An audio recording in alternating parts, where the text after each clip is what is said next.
Hello everyone, my name is Jen and welcome to the Book Refuge and welcome to another recommendation video. Hopefully one of my quickie recommendations, but we'll see. Most of the books I'm going to talk about, I've talked about like many times on here, so I'll try not to overdo it. But one great travesty that came to my attention that I am just shocked, okay, like I'm honestly shocked with myself about, is I did not realize I haven't done a Grumpy Sunshine rec video. Okay, I did not realize that, and I am so sorry. I'm so sorry, okay? I had this come up in my book rec form, but also that, I would love to say, not book rec form, my video rec form, and I'd love to say that's the reason why I was making it, which, thank you for recking this, whoever did that. But also, I thought I'd made this video. So when I saw that request, I was like, I've made that one. Well, I was going to make a TikTok where I put recs in because, yes, I try to keep my TikTok and my Instagram reels. And I've been trying to do shorts on YouTube, which I know aren't everyone's favorite, but YouTube is really pushing the shorts. So I have to do them. But anyway, I was going to make a Grumpy Sunshine. And so I went into my video log to see what I've done, and I didn't have one. And I was like, well, I will immediately film one of those because it's one of my favorite tropes. And that's why I'm shocked. That's why I was like, how have I not done this video? Like, it's not like it's one of my oddly specific or things we don't get to. Like, I love Grumpy Sunshine and I actively love to read it. So I have had people also ask, they want ones where women is the grump. They say like reverse Grumpy Sunshine or whatever, which I'm like, Grumpy Sunshine isn't sex delineated, but I understand what we mean. Like, I know what they meant. There's maybe not as many where the women is the grump, but actually there's a lot. There's a lot where the women's the grump. So the way I'm going to do this, instead of doing two different videos, I literally have 6 recommendations for men being the grump, and I have 6 recommendations for women being the grump. So if you would like to skip ahead to the women being the grump, you can go ahead and you'll see them down below. But we're going to start with the 6 that are grumpy men, and I'll tell you what these books are about. So first off, we have Heartless by Elsie Silver. One of my favorite books of the year. I can't wait to reread this already. Like, I'm so excited to reread this in December. It's going to be amazing. But this is a nanny romance, a single dad, an age gap. The age gap not being the most important part of the book, really by any means. The hero is like 34 and the heroine's like 26. I don't know. Maybe he's a little older than that. Maybe he's like 38. I don't know, whatever. The point being, this is also a cowboy. He basically runs the family ranch, Chestnut Springs. He has a son named Luke. Oh, his name is Cade, by the way. And he is the older brother to the hero from Flawless, who is the bull rider. And Willa is the best friend of Summer, the heroine from Flawless. And Cade has been trying to find a nanny for the summer for Luke. He's out of school and he doesn't want his father to have to do it because the dad is like, well, I'll do it. And he's like, I don't want you to have to be the disciplinarian with your grandson, which is like very thoughtful. Like, honestly, that is very thoughtful. Like, during the summer, I stayed with my grandparents all the time when my parents worked because my parents needed free babysitting as well. But the issue Cade is running into is he's either getting he's getting a lot of women who, because it's going to be a live-in nanny position, and so he's getting a lot of women who obviously know that he's a snack. And they don't really care as much about Luke, or they're not giving Luke the main attention. They want to get under his chaps, let's say, all right? And he just doesn't want that. And Summer knows that her friend Willa is kind of going through a tougher time right now. So this is going to be for a 2-month contract. And when they meet, they don't get along. And he's like, I don't want you. But Willa meets Luke, and Luke falls head over heels for Willa. He just thinks she's so cool. And Willa, who's never looked after kids, that's part of the thing. He's like, you don't know what you're doing, blah, blah, blah. And Luke is just head over heels for her. And so he's like, you know what? My son's more important, which he's fantastic, okay? I fucking love him. I love him. I love him. But he is a grump. He's been hurt before. He is tired, honestly, of only being looked at as the eligible bachelor in town. He has had a lot of responsibility put on him, and he's just over it. And Luke's mother, she had gotten pregnant on purpose, got him to marry her, and then after Luke was born, she wanted the pregnancy, so it got her married to Cade, but she didn't want to be a mother, and so she abandoned them. So he's very distrustful of that.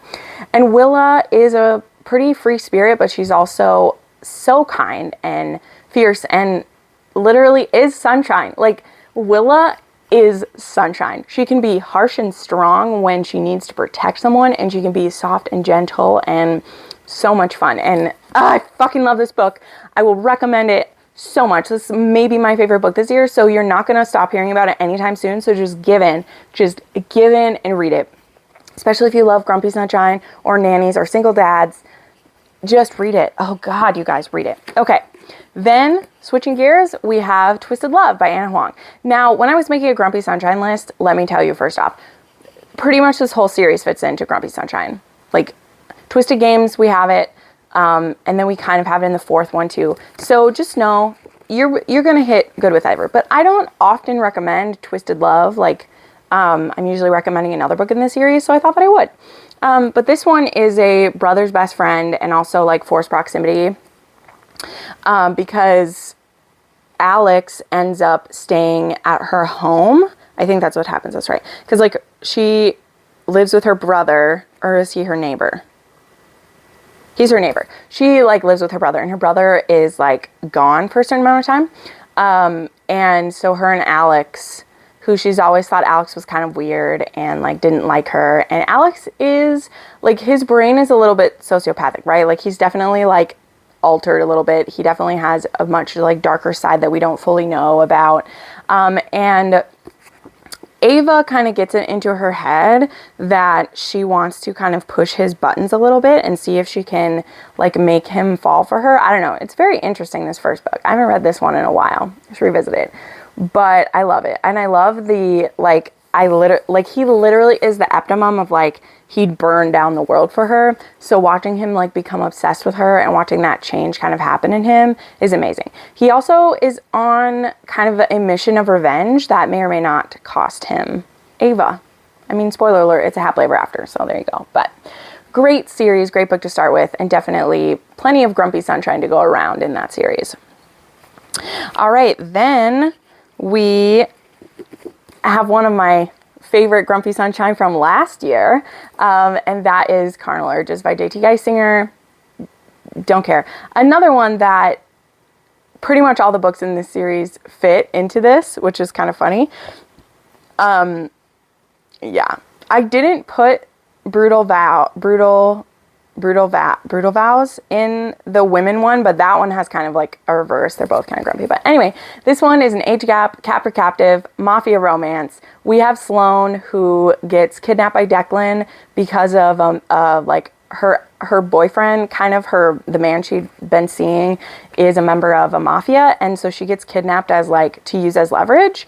But the thing is, she doesn't really care about that guy anymore. She's a love him and lose him type of lady, and then she gets put in Declan's hands, and he just doesn't, like, he bit off more than he could chew. Okay, daddy bit off more than he could chew, because Sloane is the most unflappable woman ever. Like, she just cannot be flapped at all.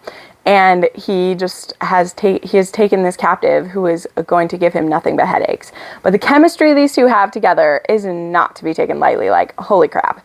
And she may just burn down his penthouse if he's not careful. It's crazy. Then I actually have a gay romance. So technically this is like two men, but this one is a monster romance. It's book 2 in the Monstrous series. And this one has a grumpy soldier who is, he actually has a prosthetic leg, and we are in this time where, like, monsters have come to our world. The world has turned very dystopian, and some of our monsters are good, some of them are bad, and some of them are more just like mindless animals. And in this one we have Eden, who is this big purple monster who wears a kilt. He doesn't wear a shirt, and he has a tail, and he has some fangs, but he is just so jovial. And part of it is what kind of monster is he? I forgot. Let me look, actually. He's this, is that him? Nope. What kind of monster is he? Okay, he's a Isdurnuk, and he is the last of his kind, after a different kind of monster, like, killed off all of his people. But he is pretty unkillable, and like his body can like regenerate body parts, so he has lived a long time. And he comes across, great, now I forgot his name. Shoot, what's the hero's name in this one? And of course it's first person point. Hunter. Jeez, I forgot it. Comes across Hunter when they both, like Hunter and his friend Charlie, were at a different military base, and like everyone got killed. So they're making their way to a different one to kind of like turn themselves, you know, like get back into work for the military. Now the military is pretty shady in this series, not great, but there's also not always a choice for humans. Like you can either be a part of the military and be fed and taken care of, or you can be a scavenger and roamer and not have any security. So Charlie and Hunter are on their way back to this base. This happens to be the same base that in the first book, like Wynn, like destroyed it. It was destroyed, but they make their way there and they run into Eden, and then Charlie actually gets kidnapped by these monsters, and Eden says that he'll help Hunter find him. Now Hunter is, like I said, he's a grumpy soldier. He has a prosthetic leg. He doesn't trust monsters, and he does not know what to think of this big purple monster who is constantly flirting with him and hitting on him, and Hunter is like always like blushing and trying to whatever, and Eden just wants to give him his big purple cock. That's all I gotta say. Okay, it's delightful. Then we have Does It Hurt? This one has Enzo and I always forget her name, Enzo and Sawyer. And they have a one-night stand where Sawyer tries to steal his identity and his money, because that's how she makes her way from place to place. She's trying to stay hidden from a certain person, and she steals from the wrong person, and he ends up wanting to get revenge, and that revenge ends up with them on a boat together, and like he fucks her in a very interesting way, and then they end up stuck on a lighthouse together, and they're stuck there for an indeterminate amount of time with a crazy lighthouse keeper who talks to ghosts and says ghosts haunt this lighthouse, and they're stuck there until there's an opportunity for them to leave. And Sawyer is always trying to make the best of it, and Enzo is crotchety and just angry, and he blames all of this on her, but it's like he's the one who took her out on this boat and got them in kind of a dangerous situation because he wanted revenge, so whose fault really is it? We'll see. And then the last one I want to mention for the grumpy men, which again, I could talk about so many of these, but I wanted to split it up between the two.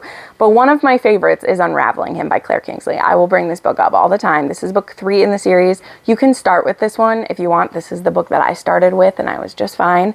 But this one is about Evan Bailey, who owns is it a restoration? I think he does bike restoration. I'm not sure. I never remember. But we have Fiona, who needs to work on her car, and so she offers to help him out if he will give her garage space. And he's like, no, I don't want to do it. But guess what? His dog likes her, so he's going to let it happen. And so Fiona, like, she travels with her plants, and she is quirky and ends up, you know, like, staying with him while we're working on it, and their chemistry is just amazing. And he's just so resistant to it, but also his shell is cracking very quickly for her. And also the Bailey family is the best. It's amazing. Okay, so let's switch over to some ladies, okay? So the first one that I want to mention is A Girl Like Her by Talia Hibbert. I love this series. This is the first in the Ravenwood series. And this one has our heroine who is kind of quirky. She is neurodivergent, and she is a bit of a pariah in the town for reasons. And then our hero, he is her new neighbor, and he notices that she's very grumpy, but also that she has a problem feeding herself good foods, and so he ends up cooking extra of his meals and like bringing them to her, and then she doesn't want to feel like she owes him anything, so in exchange for food she lets him borrow some of her comic books which I just love. I love that is her that's how she wants to transact with him. But they end up becoming friends, and as he finds out more about why she's the town pariah, he gets very angry about why that happened. Very angry about it. But I really loved this book. There also is The Hookup by Kristen Ashley. And when this one popped up on the list, I was like, it definitely is. So this one is the first in a sports romance series. Like the first two are kind of college and then they're like professional sports after that. So, but this one is Drew and is it Anna? I can't remember, but she is more academic and he is on the football team at this college, and they end up having this like one night stand and they have amazing chemistry, and Drew is very quickly falling for her, and she's like, I am not falling for a jock, okay? Like, I will sleep with you, I will use your dick to get what I want, and that's it. We're not going to have anything more serious. And Drew doesn't know how he feels about that, okay? I really love this series by Kristen Callahan.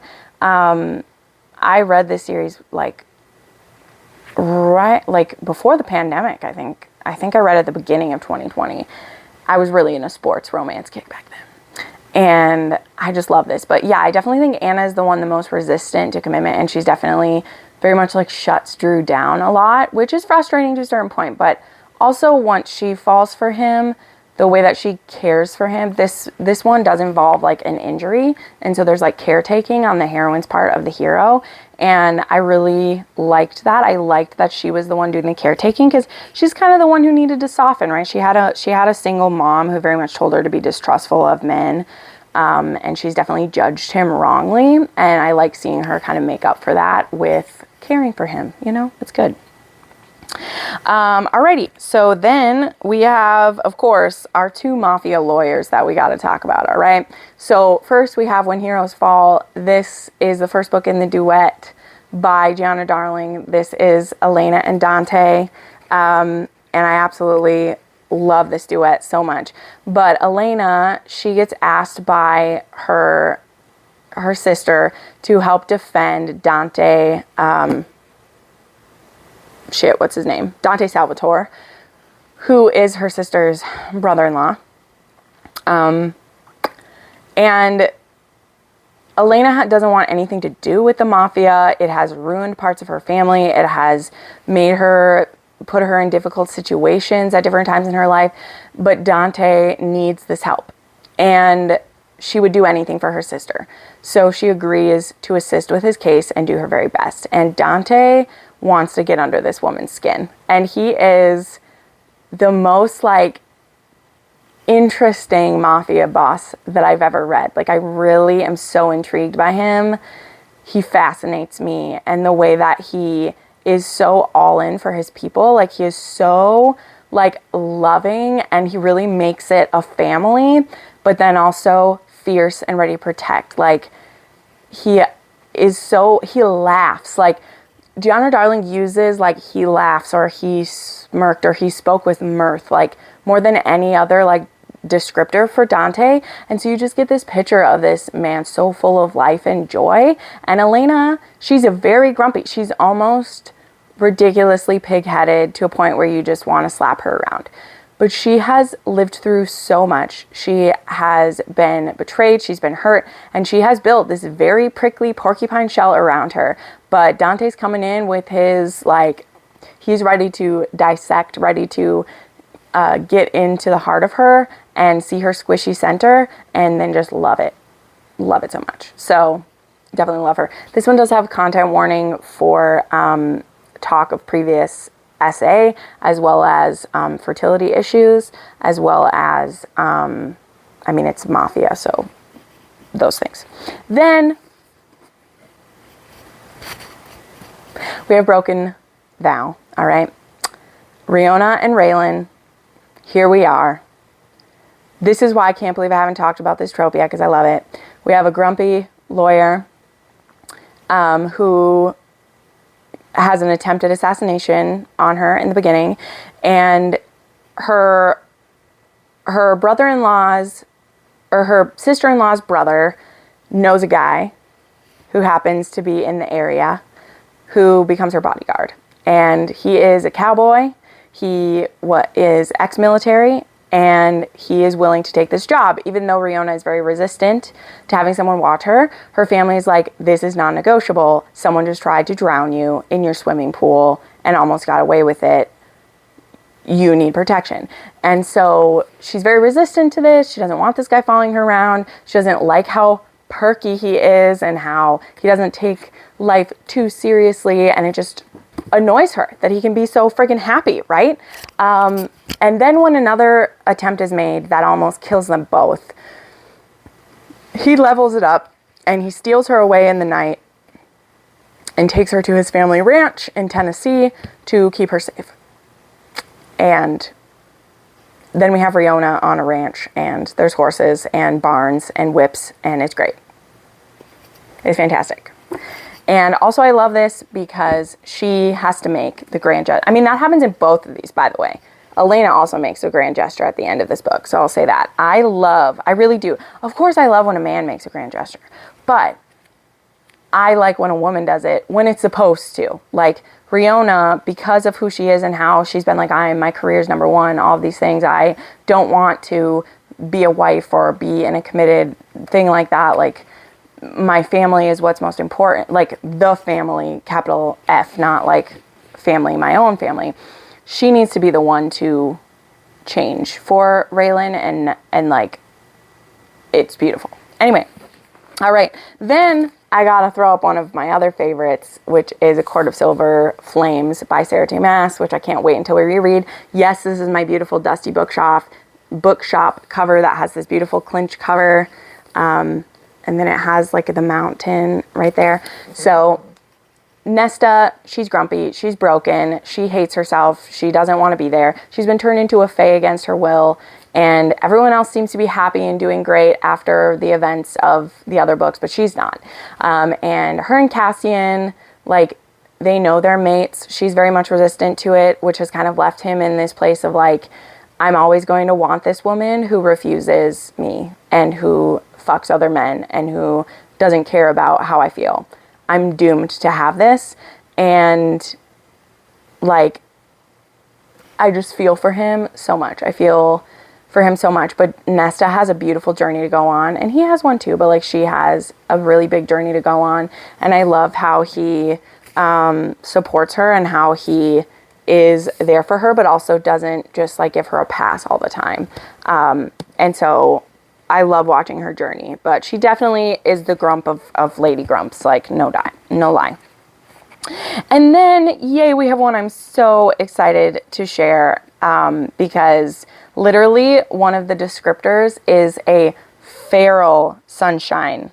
Like, it's literally, he's called a feral sunshine.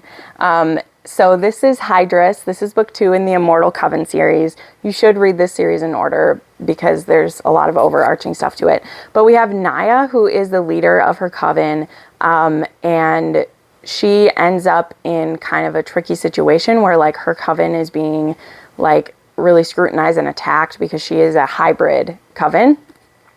All of her coven sisters are hybrids, and she's part fae. Her father is actually Winter Fae, who is enemies with the Blood King, who's part of the Blood Fae. And the Blood Kingdom and the Winter Kingdom are at war. And so Finn gets told by like an oracle that this hybrid witch will bring him to his mate, because he needs to find a mate. He needs to get an heir to his kingdom. He needs to like secure his alliances, right? And so he basically like kidnaps her, and he doesn't have any problems with them using their bodies together. And then once she helps him find his mate, like she'll be his mistress. That's what she'll do. She'll totally stay his mistress. He is very close-minded to the fact that this hybrid witch who's going to help him find his mate may actually be his mate. So it's very interesting. But he, like, literally, I just love this. Like, Naya is a savage little thing I would greatly enjoy playing with. Alas, there is much at stake, and she must act as the tool that I require her to be. But he doesn't know what he's in for. He doesn't know what he's in for, okay? Yeah, so yeah, he's a feral sunshine dude, and it's crazy. It's bonkers. I love Finn, and Naya. Naya is, like, so grumpy and just like, I don't have time for this, but she also doesn't have a choice. So there we go. That's where we're at. But anyway, there you go. Those are some grumpy sunshine wrecks, some men grump and some women grump, and I hope you enjoy these. Okay, I love them. Yeah, thank you so much for watching. Make sure you subscribe to the channel, and I put up new videos 3 to 4 times a week, so check those out if you want to see more. Have a great day. Bye.